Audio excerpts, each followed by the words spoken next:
សួស្តីបងប្អូនខ្ញុំថ្ងៃនេះខ្ញុំមានចង់ចែករំលែកទៅដល់បងប្អូនយើងទាំងអស់ដែលជាអ្នកប្រើប្រាស់ទៅលើកុំព្យូទ័រlaptop ក៏ដូចជា desktop អីក្តីដែលយើងត្រូវការចាំបាច់ក្នុងការប្រើប្រាស់ទៅលើកម្មវិធីប្រជុំក៏ដូចជា Microsoft Teams Google Meet ឬក៏ Zoom Meeting ឯជាដើមសម្រាប់ការប្រជុំការងារប្រជុំពីចម្ងាយឬក៏ការសិក្សាពីចម្ងាយតាមរយៈ Microsoft Teams Google Meeting ក៏ដូចជា Zoom Meeting ជាដើមដែលយើងចាំបាច់ក្នុងការ record សំឡេងនៅពេលយើង record សំឡេងវាបានតែសំឡេងតែដូចជាការបង្រៀនជាបន្ទប់ថ្នាក់រៀនមួយ classroom meeting ជាដើមហ្នឹងគឺជា classroom ជាការថ្នាក់រៀនគឺយើងពិបាកក្នុងការឮតែសំឡេងដែលគឺជាឯកសារជាវីដេអូអញ្ចឹងថ្ងៃនេះខ្ញុំចង់ចែករំលែកដល់បងប្អូនដែលតម្រូវការប្រើប្រាស់ទៅលើការ record ជាវីដេអូជាហៅថា screen record អញ្ចឹងជាវីដេអូតែម្ដងអញ្ចឹងខ្ញុំចង់មានច្រើនប្រភេទណាទៀតពិតនៅក្នុងកុំព្យូទ័ររបស់យើងគឺមានរួចជាស្រេចហើយដែរកម្មវិធីមួយដែលយើងមាននៅក្នុងកុំព្យូទ័រគ្រប់គ្នាដែលយើងគ្រាន់តែចុចL ជាមួយនឹង S មកគឺមានណាគឺមានកម្មវិធីមួយដែរនៅក្នុងហើយមួយទៀតបើយើង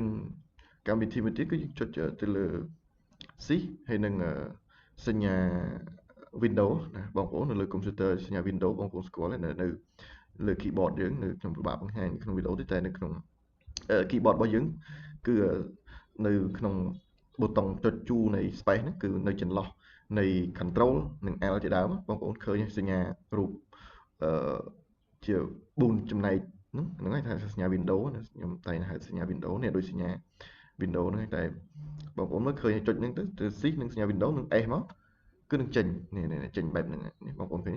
អានេះជា screen ណា snip ណាកម្មវិធី snip ណាបងប្អូនចុចស្នាយ snip នេះ record នេះបង record សំឡេងជាវីដេអូហ្នឹងអញ្ចឹងធៀបទៅក្នុងកុំព្យូទ័ររបស់យើងតែតែមានជាស្រេចហើយប៉ុន្តែបងប្អូនចង់ប្រើកម្មវិធីនឹងក៏បានបងប្អូនចង់ប្រើបន្ថែមកម្មវិធីមួយទៀតណាក៏បានដែរតែធៀបខ្ញុំចង់ណែនាំបងប្អូនប្រើប្រាស់ទៅលើកម្មវិធីដែលមានស្រាប់នៅក្នុងកុំព្យូទ័ររបស់យើងមានហើយស្រេចគឺបងប្អូនចុចទៅ Shift ណាបូកជាមួយនឹងប៊ូតុង Windows មានសញ្ញាពណ៌ស4ជ្រុងហ្នឹងបងប្អូនគឺនៅបងប្អូនមើលទៅចន្លោះនៃប៊ូតុងចុច keyboard គឺនៅផ្នែកខាងឆ្វេងគឺមាន control មាន FN ហើយមកប៊ូតុងសញ្ញាស4ចំណែកហ្នឹងហើយខ្ញុំដឹងហៅសញ្ញាអីទេបងប្អូនខ្ញុំក៏ពិបាកយល់ដែរមិនដឹងថាសញ្ញាហ្នឹងគេហៅច្បាស់ថាសញ្ញាអីទេតែមើលទៅដូចជាសញ្ញា Windows ហ្នឹងគេហៅថាសញ្ញា Windows ហើយ L ប៊ូតុង L ហើយបានមកប៊ូតុង space អញ្ចឹងវានៅចន្លោះហ្នឹងបងប្អូនគឺនៅក្នុងប៊ូតុងរបស់យើងគឺមានតែសញ្ញានឹងមួយហ្នឹងហើយបងប្អូនចុចទៅចុច Shift បូកជាមួយនឹងសញ្ញា Windows ហ្នឹងហើយនឹង S ណាអញ្ចឹងវា load បែបហ្នឹងនេះ load បែបហ្នឹងបងប្អូនអាចចង់ថតជាសន្លឹកក៏នៅលើហ្នឹងបងប្អូនចុចសន្លឹកទៅនេះឧទាហរណ៍ចឹងថតជាសន្លឹកនេះឧទាហរណ៍បងប្អូនចង់យកផ្ទៃត្រឹមតានៅក្នុងលើ keyboard យើងចង់ថតត្រឹមណាទាញមកទៅហើយបងប្អូនអាចថតបានអញ្ចឹងបងប្អូនណាហើយតើមកបងប្អូនចង់មួយទៀតគឺបងប្អូនចង់ថតជាសន្លឹកនេះបងប្អូនមើលសិនតើយើងចង់ថតយកពេញ full screen បងប្អូនចុចមកវា load ឲ្យនេះហើយបន្ទាប់មកបងប្អូន save ទៅណា save ដាក់ទៅក្នុង folder ណាមួយចឹងទៅនេះគឺយើង screen full screen តែម្ដងសម្រាប់មួយទៀតយើងចុចដដែល Shift ជាមួយនឹងសញ្ញា Windows ហ្នឹងបូកជាមួយនឹង S ហ្នឹងមក3ប៊ូតុងហ្នឹងចុចប្រងគ្នាមកគឺបងប្អូនយក record នេះ record អាសញ្ញាហ្នឹងគឺសញ្ញាកាមេរ៉ាអញ្ចឹងបងប្អូនទាញមកចូលលើ record ហ្នឹងហើយបងប្អូនអោសណាគឺទំហំត្រង់ណាដែលបងប្អូនចង់ដាក់ថតជាវីដេអូពេញ screen ហ្នឹងឬក៏មិនចង់ឲ្យឃើញ total bar ឬក៏យ៉ាងណាបងប្អូនយកត្រឹមប៉ុណ្ណាគឺ screen video ហ្នឹងគឺវានឹងចាប់យកត្រឹមប៉ុណ្្នឹងទេនៅពេលដែលដំណើរការឃើញទេតោះមកបងប្អូនគឺចុចនៅលើនឹងទៀតមកបងប្អូនមើលមានសំឡេងមាន mode នេះជាដើមអញ្ចឹងបងប្អូនអាចបើកវាទៅណាយើងបើកឲ្យឮសំឡេងស្រួលយើងនិយាយថតស្ដាប់ឮបានណាជាដើមតោះមកបងប្អូនអាចមើលឃើញប៉ុណ្្នឹងហើយខ្ញុំចង់ណែនាំឲ្យហ្នឹងសម្រាប់កម្មវិធី record ទី1សម្រាប់កម្មវិធីមួយទៀតបងប្អូនអាចចូលទៅក្នុង Chrome ណាបងប្អូនចូលក្នុង Chrome nè trộm rồi có browser Google អីជាដើមតាមតែបងប្អូននៅក្នុង computer បងប្អូននិយមប្រើ browser មួយណាបងប្អូនប្រើទៅតែខ្ញុំមានជ្រោមអញ្ចឹងជ្រោមខ្ញុំចុចលើជ្រោមមកបងប្អូនវាយពាក្យនេះ screen record ណា screen record ណាដូចរបស់ខ្ញុំមានស្រាប់អញ្ចឹងវា load ឲ្យណា screen record បងប្អូនជាវាយយើងមកនេះវា load ឲ្យអញ្ចឹង screen record បងប្អូន select យកមក enter ទៅចេញមកតើបងប្អូនឃើញបែបហ្នឹងហើយបងប្អូនអាចមើលទៅលើ function របស់វាណាដូចនៅទីនេះវាមានច្រើនបងប្អូនគឺមាន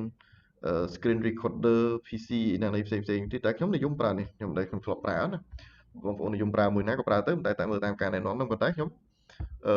ប្រើច្រើនគឺខ្ញុំធ្លាប់បានប្រើហ្នឹងគឺនេះគឺសម្រាប់នេះគឺមានសញ្ញានេះបងប្អូននេះសញ្ញាហ្នឹងគឺវាមានសញ្ញាផ្សេងគ្នាហើយពាក្យអក្សរតែមួយទេបងប្អូនអញ្ចឹងយើងคลิกលើនេះវាដាក់ free screen recorder no time limit នេះឧទាហរណ៍ជាដើមអញ្ចឹងបងប្អូនអាច click លើ free ហ្នឹងមកណាបងប្អូនមើលចំណាំនេះសម្រាប់ខ្ញុំខ្ញុំនិយមប្រើអញ្ចឹង click លើហ្នឹងទៅវានឹងដើរតបមកបងប្អូនគឺអាច print វាអស់ទៅបងប្អូនឃើញ download free ជាដើមបងប្អូនកុំតន់យកហើយកន្លែងនេះក៏មានដែរនេះ get screen record for window អញ្ចឹងបងប្អូនកុំតន់យកបងប្អូនមកឃើញមកក្រោមនេះចុចមកក្រោមមកអស់មកនេះគឺមានពាក្យ download free អញ្ចឹងបងប្អូន click លើហ្នឹងណា click លើហ្នឹងទៅឧទាហរណ៍អញ្ចឹងតែសម្រាប់របស់ខ្ញុំមានហើយណាខ្ញុំមានហើយ file ហ្នឹងខ្ញុំបាន download ហើយនេះគឺបង្ហាញពី window ពីអីចឹងមកនេះហើយបងប្អូនអាចធ្វើបានតបមកបងប្អូនអាចមើលណាកន្លែងនេះគឺយើងអាចបង្ហាញពី folder ដែលយើង download ហើយទៅកន្លែងណាដល់នេះយើង open យកតែម្ដងបងប្អូនចុច open កន្លែងនេះមកណាតបមកវាឃើញណាបែបនេះគឺយើងមាន install ទៅ next យក next តទៀតទៅណាកន្លែងនេះបងប្អូនមុននឹងយកពាក្យនឹងបានបងប្អូនមុននឹងយកពាក្យ agree បងប្អូនសុំឲ្យបងប្អូនទាញ cursor ហ្នឹងមកស្ដាំទាញមក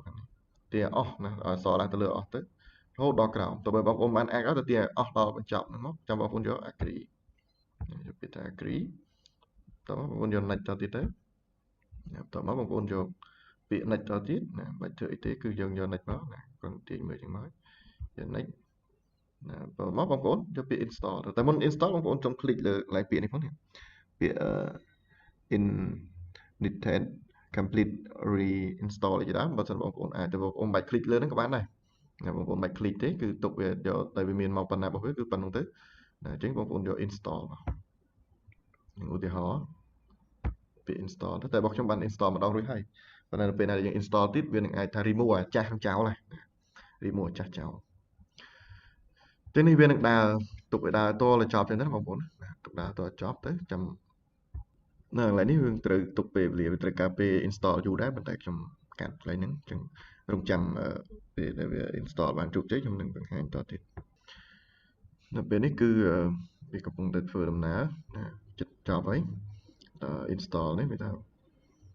តមកគឺយើងនឹង process ទៅលើដំណើរអូតូរបស់ខ្លួនវាអញ្ចឹងបងប្អូនរងចាំបន្តិចទៅណាវានឹងដើរចិត្តអស់ហើយបងប្អូនរងចាំបន្តិចតមកនឹងបានចប់ជោគជ័យយើងនឹងធ្វើនេះបងប្អូនគឺវានឹង load ពាក្យខ្លួនវានឹងបន្តមកយើងអូតូយើងអាចយក finish យក finish ហើយគឺវានឹង load ទាំងមកជាច្រើនដែលយើងមិនចាំបាច់ពិនិត្យមើលទេបន្តមកយើងនឹងឃើញវា load បែបនេះមកបងប្អូននៅក្នុងនេះយើងចុចចូលវានឹង load ផ្ទាំងបែបហ្នឹងហើយយើងនឹងឃើញផ្ទាំងបែបហ្នឹងគឺយើងអាចសម្រាប់ record នេះគឺវាបានត្រឹមតែ5នាទីពី3នាទីទៅ5នាទីវានឹងដាច់ខ្លួនវាអញ្ចឹងយើងអាច register ដោយខ្លួនយើងដើម្បីដាក់បញ្ចូល email មកដើម្បីបានថតទៅវាអត់មានការកំណត់ហ្នឹងសម្រាប់ screen recording ដំឡើងនេះមកនេះយើងធ្វើការដំឡើងវាដូចយើងប្រើ Gmail Google Gmail ឬក៏ Gmail ដែលយើងមាននៅក្នុង computer របស់យើងហ្នឹងយើងគ្រាន់តែវាយលេខកូដវាយចូលទៅជាដើមហ្នឹងគឺយើងនឹងអាចចឹងដូចរបស់ខ្ញុំអាចដាក់បញ្ចូលបានក្នុងទីនេះគឺមានវាយឈ្មោះមកគឺ Gmail តាមដាប់ដោយទាំងអស់បន្ទាប់មកបងប្អូនអាចនេះបានប្រើប្រាស់បានតាមអ្វីដែលយើងអាចធ្វើទៅបានចឹងខ្ញុំវាយ Gmail ណារបស់ខ្ញុំបានពី gmail.com មកតើយើងនិចទៅនោះវានឹងតម្រូវឲ្យយើង password ចឹងបន្ទាប់ពីខ្ញុំវាយ password វារួចរាល់ហើយខ្ញុំនិចទៅបងប្អូន Gmail របស់បងប្អូនគឺមានបងប្អូនវាយទៅដាក់ទៅបន្ទាប់មកយើងនឹងបានបែបនេះលោកបែបនេះមកចឹងតបែបហ្នឹងគឺយើងអាចផ្លាស់ប្ដូរមើល function របស់វាទៅតាមទៀតទៅតមកគឺយើងអាចវាយបានហើយយើងclose វាចោលទៅនោះយើងអាចថតបានច្រើនណាបានយូរបងប្អូនចឹងនេះគឺជាកម្មវិធីវាថត screen បានយើងថតវីដេអូយើងចុចលើនឹងមកហើយយើងវីដេអូដូចគ្នាយើងចង់បានថតទំហំត្រឹមប៉ុណ្ណាដែលយើងចង់បានឲ្យឃើញបង្ហាញជាវីដេអូយើងទាញមកចឹងទៅ